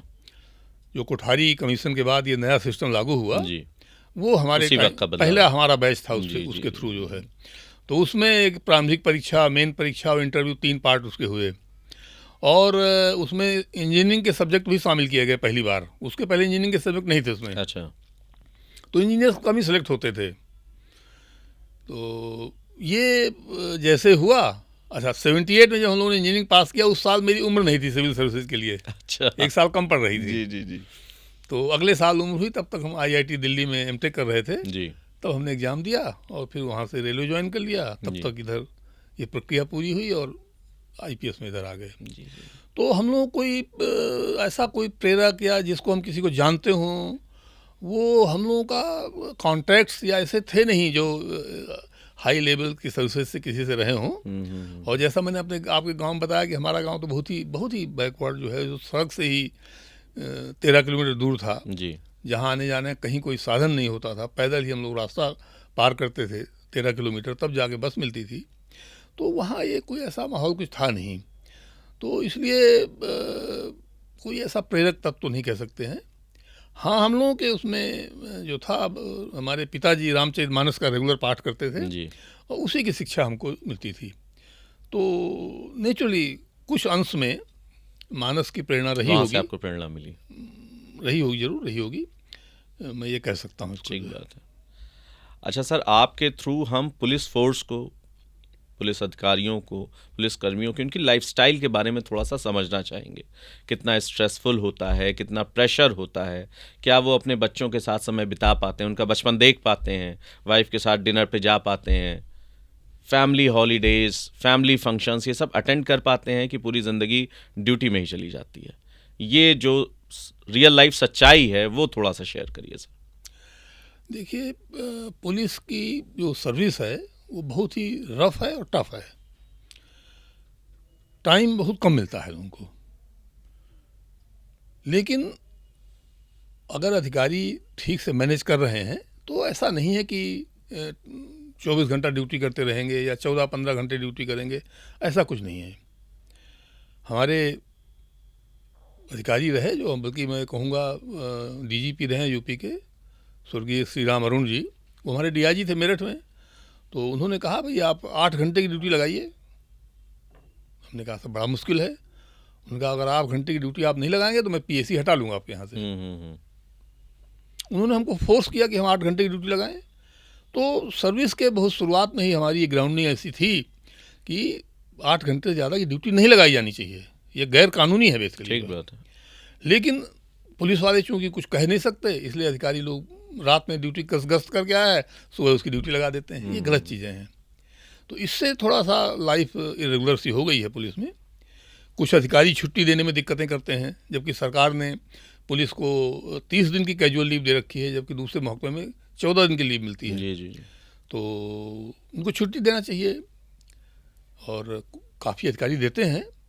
अगर प्रॉपर छुट्टियां दी जाएं और ड्यूटी रेगुलर लगाई जाए तो किसी को ऐसी दिक्कत नहीं है कि उनको कोई इट कैन बी मैनेज्ड। बिल्कुल मैनेज किया जा सकता है। जी जी जी जी। और काफ़ी अधिकारी करते हैं इसको, हमने भी किया है इस बात को। तो उसमें अपना परिवार को भी देख सकता है आदमी जो है, और अपने फंक्शन भी अटेंड कर सकता है, कहीं आ जा सकता है। 30 दिन की छुट्टी काफ़ी होती है। 30 दिन की ईएल होती है, 60 दिन की छुट्टी होती है 12 महीने में, 2 महीने की छुट्टी। ठीक ठाक काम चल जाता है, इससे कोई ऐसी दिक्कत नहीं होती है। Sir it can be manage, लेकिन जो यूजुअल सिनेरियो है, पॉलिटिकल प्रेशर, छुट्टियां ना मिलना, इन सारी सिचुएशन पे क्या उनकी पर्सनैलिटी पे भी एक असर आता है? Over aggression, depression, high blood pressure, क्या उनकी पर्सनालिटी पे भी फ़र्क आता है? और धीमे धीमे जनता से उनके व्यवहार के ऊपर भी इस चीज़ का फ़र्क आने लगता है, असर करता है क्या ये? देखिए, ये फिर मैं इसको कहूँगा कि जो ट्रेनिंग पे ध्यान नहीं दे रहे हैं अधिकारी लोग जो हैं। शुरू में हम लोगों को ट्रेनिंग में बताया जाता था कि रेगुलर हम लोग जो है हर हफ्ते, महीने में एक बार सारे थानों से लोग आते थे और एक सम्मेलन होता था जी। उसमें सबकी समस्याएं सुनी जाती थी। वो समस्याएं उनकी सरकारी समस्याएं भी, उनकी पर्सनल समस्याएं भी। और इस परंपरा को मैंने अप टू आईजी जोन इसको मैंने किया जी। जब मैं कहीं इंस्पेक्शन में जाता था तो ज़रूर सम्मेलन करता था लोगों का, और मैं इंसिस्ट करता था कि लोग जो हैं उनकी बातें सुनिए और उनकी समस्याओं का समाधान कराइए। अगर उनके घर का मामला है तो वहाँ डीएम से बात करिए, एसपी से बात करिए, उनकी बातों को देखिए, ताकि वो लोग ठीक से काम कर सकें। जब उनके साथ न्याय होगा तो वो भी न्याय करेंगे दूसरों के साथ में। जब उन्हीं के साथ अन्याय हो रहा है तो वो कैसे करेंगे? ठीक बात है। दूसरी चीज़, इधर जो है पुलिस का मिसयूज बहुत हो रहा है। तो उससे क्या होता है कि आप गलत काम करते करते आपका करेक्टर खराब हो जाता है। ठीक बात। आप ब्रूटलाइज हो जाते हैं, क्रूर हो जाते हैं बेसिकली जो, तो एग्रेशन अपने आप आ जाएगा। ठीक बात है। जब आपको छोटी सी बात पे आदमी, अधिकारी परेशान करेंगे, नेता परेशान करेंगे, तो आप जनता को परेशान करेंगे। ठीक बात है। जब आपके साथ अन्याय हो रहा है तो आप उधर दूसरी तरफ दिखाएंगे। ठीक बात है। एक अभी एक नेता का चालान कर दिया मेरठ में टीएसआई ने जी। तो तुरंत उसको हटा दिया गया। तो ऐसा आदमी के अंदर तो रिएक्शन बिल्डअप होता है। ठीक बात है। तो ये सब नहीं होना चाहिए। ये अधिकारियों की जिम्मेदारी है, फोर्स को मैनेज करना। ये दूसरे विभागों की तरह नहीं है। ठीक बात है। ये बहुत कठिन काम है, इंश्योर करना चाहिए। बहुत कठिन काम है ये। ठीक बात है। ठीक बात है। और इसी कठिन काम के लिए अधिकारियों को इतनी तनख्वाह दी जाती है, इतनी सुविधाएं दी जाती हैं। मैं कोई कारण नहीं देखता कि अधिकारी लोग इसको ठीक से न करें इस काम को। ठीक बात है। अच्छा सर, अंतिम प्रश्न जो हमारा अब है कि अब आज के नौजवान को, नवयुवक को अगर आप प्रेरित करना चाहें, कहना चाहें पुलिस फोर्स ज्वाइन करने के लिए, तो क्या कहकर प्रेरित करेंगे आप? अब देखिए अर्पित जी, प्रेरित करने की कोई ज़रूरत तो है नहीं।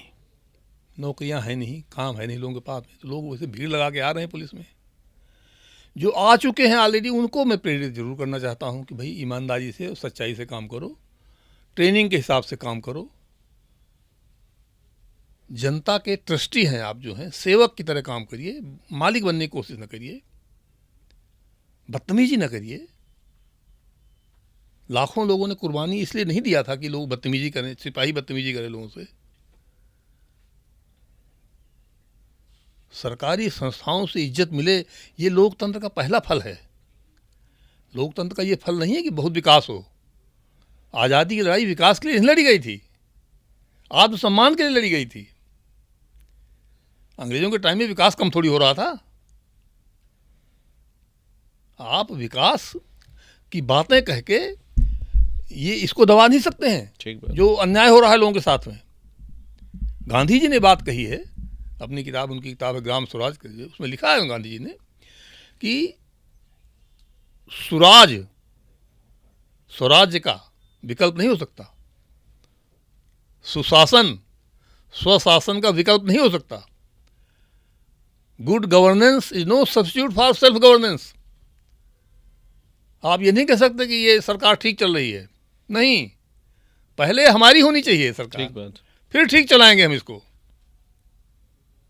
अंग्रेज भी तो यही कहते थे कि आप सरकार ठीक से नहीं चला पाएंगे। इस पे तो एंडलेस बहस होगी कि सरकार ठीक चल रही कि नहीं चल रही है। नहीं, अपनी होनी चाहिए, हमारी सरकार होनी चाहिए, फिर हम ठीक चलाएंगे उसको जो है। तो पुलिस जो है पहले स्वीकार्य हो हमको, हमारी अपनी पुलिस होनी चाहिए, हमारा अपना कलेक्टर होना चाहिए। ठीक बात है। फिर हम उससे ठीक काम कराएंगे। ठीक बात है।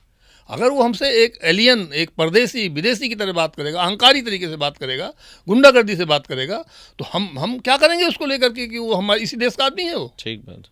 नहीं, हमारा उससे काम नहीं चलेगा। आए दिन मैं वीडियो देखता हूँ, बदतमीजी कर रहे हैं, एसडीएम बदतमीजी कर रहे हैं, डीएम बदतमीजी कर रहे हैं, कमिश्नर बदतमीजी कर रहे हैं। पुलिस वालों को तो छोड़ ही दीजिए, हाल जो है, दरोगा इंस्पेक्टर बदतमीजी कर रहे हैं लोगों से, वीडियो चल रहे हैं। कोई कार्रवाई होते मैं नहीं देखता हूं जब तक बहुत दबाव न पड़ जाए।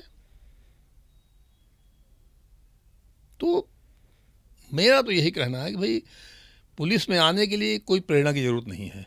इतना ज़्यादा बेरोजगारी है कि लोग तो आएंगे ही आएंगे। ये समस्या ही नहीं है कि लोग पुलिस में नहीं आ रहे हैं, इसलिए प्रेरणा की कोई बात नहीं। प्रेरणा इनको चाहिए जो आ गए हैं, इनको प्रेरणा चाहिए। ठीक बात कि भाई तुम ये समझो कि तुमको जनता बहुत ज़्यादा वो दे रही है पैसा। हमारे यहाँ जनता की आमदनी जो है 10-12 हज़ार रुपये महीना है एवरेज, और जनता आपको 40,000 सिपाही को दे रही है, मुफ्त में मकान दे रही है। कुछ तो शर्म करो। इंसान होकर के आदमी की नैतिकता नहीं होनी चाहिए? इसके लिए कोई कारण होना चाहिए कि अच्छा काम करने के लिए। एक यूनानी दार्शनिक हुए सेनेका जी, उन्होंने कहा है कि वर्च्यू अपने आप में खुद का इनाम है। अच्छाई, अच्छा चरित्र अपना इनाम खुद है, इसके लिए कोई इनाम अलग से नहीं होता। हाँ, इसी तरह मैं कहता हूँ लोकतंत्र अपना खुद औचित्य है। लोकतंत्र के लिए कोई औचित्य नहीं चाहिए, ये अपना औचित्य खुद है ये। ठीक बात। तो अगर लोकतंत्र हमने चुना है, बहुत बड़ी कुर्बानी दी है हमारे लोगों ने, तो तमीज से नहीं काम होना चाहिए। बदजवानी करनी चाहिए क्या लोगों को? ठीक बात। पुलिस जब बदतमीजी करती है, बदजवानी करती है, अधिकारी बदतमीजी करते हैं, तो उससे लोग सुरक्षित नहीं महसूस करते हैं, भयभीत महसूस करते हैं लोग। आज अगर आपको रात में अकेले कहीं पुलिस वाला मिल जाए कोई, तो आप सुरक्षित महसूस नहीं करेंगे, आप नर्वस हो जाएंगे, ठीक बात, आशंकित हो जाएंगे। आप जो होना ये चाहिए कि पुलिस वाला कोई दिख जाए तो आपको हाँ ठीक, सुरक्षा का एहसास हो, आप अब ठीक है, कोई बात नहीं। ऐसा नहीं है, ये नहीं होना चाहिए। मैं बार बार इसलिए अंग्रेजों के टाइम का उदाहरण दे दिया करता हूं कि मुगालते में ना लोग रहें, जनता भी समझे। मैंने उस जमाने की तमाम बुक्स निकाली, जब मैंने पूरी एक लिस्ट निकाली है कि अंग्रेजों के ज़माने में कितने डिप्टी एसपी, इंस्पेक्टर, कितने आईएएस, आईपीएस मारे गए। जो है उस समय आईसीएस होता था, मेरे पास लिस्ट है। लेकिन इस सब के बावजूद वो अन्यायपूर्ण कार्रवाई नहीं करते थे।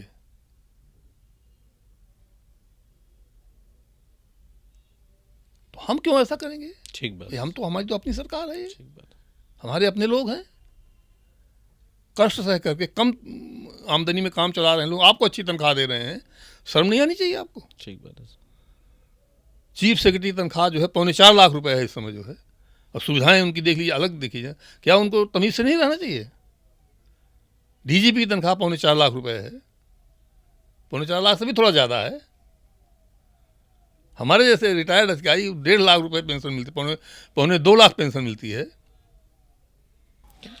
हेलीकॉप्टर, जरा सा कह दीजिए, हेलीकॉप्टर हाजिर है डीजीपी के लिए, चीफ सेक्रेटरी के लिए, सेक्रेटरी के लिए, जहाज भी सरकार दे देती है, गाड़ियों का काफिला लगा हुआ है आपके सामने, इतना फोर्स है आपके पास में, किस लिए दिया गया है? ठीक बात सर।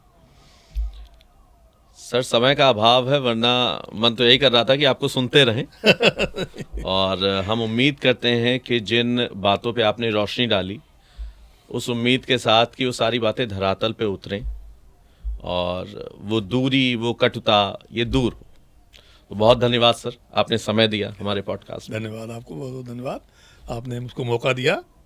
मैं बल्कि आया ही इसलिए मैं था कि आपको काफ़ी देखते हैं लोग आपके चैनल को, तो मेरी बात ज़्यादा से ज़्यादा लोगों तक पहुँचेगी, ये मेरा मुख्य उद्देश्य था इसका। बहुत बहुत धन्यवाद आपका, बहुत बहुत धन्यवाद। धन्यवाद दोस्तों कि आप वीडियो के अंत तक बने रहे।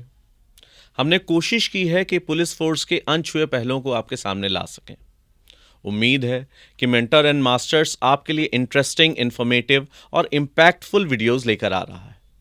अगर आपको ये वीडियो अच्छा लगा तो इसे लाइक करें, शेयर करें और अपनी राय कमेंट बॉक्स में ज़रूर लिखें। अगले वीडियो की नोटिफिकेशन के लिए हमारे चैनल को ज़रूर सब्सक्राइब करें। जय हिंद, जय भारत। जब सरकारी धर्म हिंदू धर्म हो गया तो संविधान तो गया कूड़े में, नया संविधान बनेगा। वो नया संविधान क्या बनेगा? मनुस्मृति का बनेगा। जो गांधी का हत्यारा था वह यह मानता था कि गांधी मुसलमानों के नेता के रूप में काम कर रहे हैं और ये इनको अब हटाया जाना चाहिए। हिंदू महासभा ये चाहती थी कि मुसलमान भारत में रहें, लेकिन दोयम दर्जे के नागरिक बन के रहें, घुटनों के बल चलें। पाकिस्तान बना जो एक मुस्लिम राष्ट्र था, लेकिन हिंदुओं को उनका हिंदू राष्ट्र नहीं मिला। आखिर ऐसा क्यों? हमारे ऊपर पाकिस्तान का प्रेत कुछ ऐसा काम कर रहा है कि हम एक दुश्मन जिससे घृणा करते हैं, धीरे धीरे उसी के जैसे भी होते चले जा रहे हैं। हिंदू सांप्रदायिक भी मुसलमानों से नफरत करते थे, तो वह भी कहीं ना कहीं एक ये बात मानते थे कि मुसलमान तो अलग है, दूसरे हैं, तो उनका अलग देश हो जाए तो हो जाए। तुलसीदास को जब वो बनारस में थे तो उनको बहुत सारे जो कट्टर ब्राह्मण पंथी तत्व थे वो उनको परेशान करते थे। मुस्लिम शासकों ने एक सुनियोजित पॉलिसी बना के, नियति बना के कि इस्लाम में मूर्ति पूजा का निषेध है, तो हमको भारत में, हम चूंकि शासन करने आ गए हैं तो हम भारत में मंदिरों को तोड़ेंगे। कि अगर सारी जातियां, सारे धर्म के लोग अपना अपना हिसाब चुकाने आ जाएंगे तो हमारा देश शायद कहाँ होगा, नक्शे पर भी रह जाएगा या नहीं। सरदार पटेल नहीं चाहते थे कि कश्मीर भारत अपने पास रखे, और वो नेहरू की ही ये जिद थी कि कश्मीर भारत का हिस्सा बनेगा।